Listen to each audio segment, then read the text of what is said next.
एक राजा था और उसकी दो पत्नियां थी। एक बहुत काली थी और एक बहुत गोरी थी। जो गोरी थी उसको अपने गोरेपन का बहुत घमंड था और जो काली थी वह बहुत भोली थी। उन दोनों में एक समानता थी कि उन दोनों को कोई संतान नहीं थी। राजा बहुत दुखी रहता था क्योंकि उसको लगता था कि मेरी भी कोई संतान होनी चाहिए। राजा अपनी दोनों पत्नियों से बहुत प्यार करता था, पर राजा की फेवरेट पत्नी गोरी वाली थी। लेकिन उसने कभी भी दोनों पत्नियों में भेदभाव नहीं किया। राजा की जो गोरी पत्नी थी वह बहुत घमंडी और झगड़ालू थी।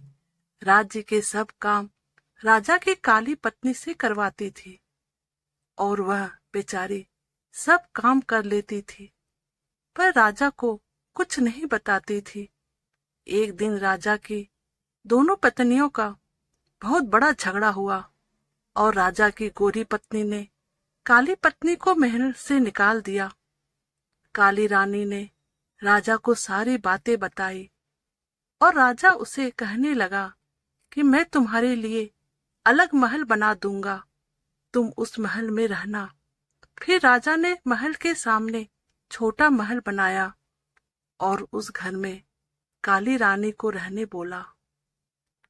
एक दिन राजा दूसरे राज्य में घूमने के लिए जा रहा था, तो उसने अपनी दोनों पत्नियों से कहा कि तुम दोनों को क्या क्या सामान चाहिए मुझे बता दो, मैं तुम दोनों के लिए लेकर आऊंगा। तब राजा गोरी पत्नी के पास गया और उसे कहने लगा कि तुम्हें बाजार से क्या चाहिए।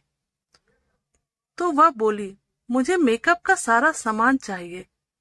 फिर वह काली पत्नी के पास गया और उसे कहने लगा, तुम्हें बाजार से क्या चाहिए। फिर वह राजा से बोली कि मुझे एक छोटा बंदर चाहिए। वह बोला कि ठीक है, मैं लेकर आऊंगा।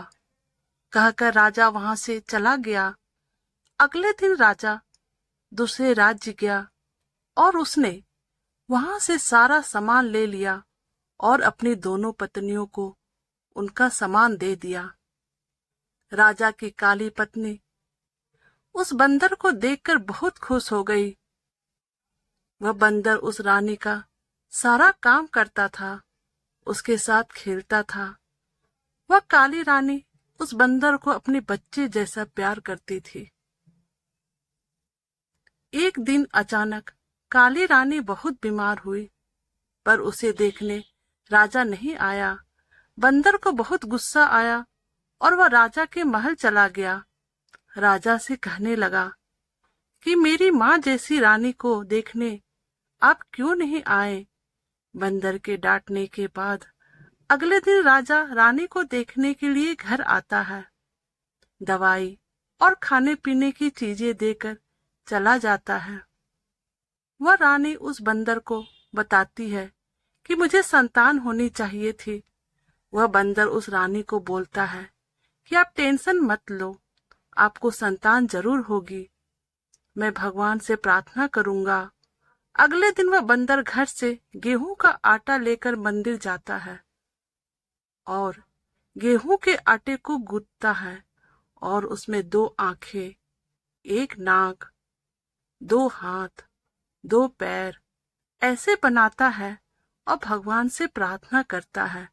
भगवान उस बंदर की प्रार्थना सुनकर उस आटे के गोले को एक छोटा बच्चा बना देता है और वह बंदर उस बच्चे को देखकर बहुत खुश हो जाता है। बच्चे लेकर काली रानी की गोद में दे देता है। काली रानी उस बच्चे को देखकर बहुत खुश हो जाती है, बंदर का शुक्रिया करती है। राजा को खबर मिलती है कि काली रानी को बच्चा हो गया। राजा बहुत खुश हो जाता है, उसकी खुशी का कोई ठिकाना नहीं रहता है।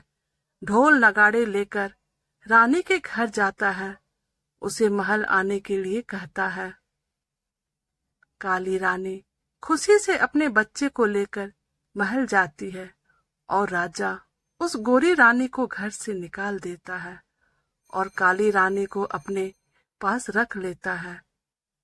इस कहानी से हमें यही सीख मिलती है कि कभी भी किसी बात का घमंड नहीं करना चाहिए।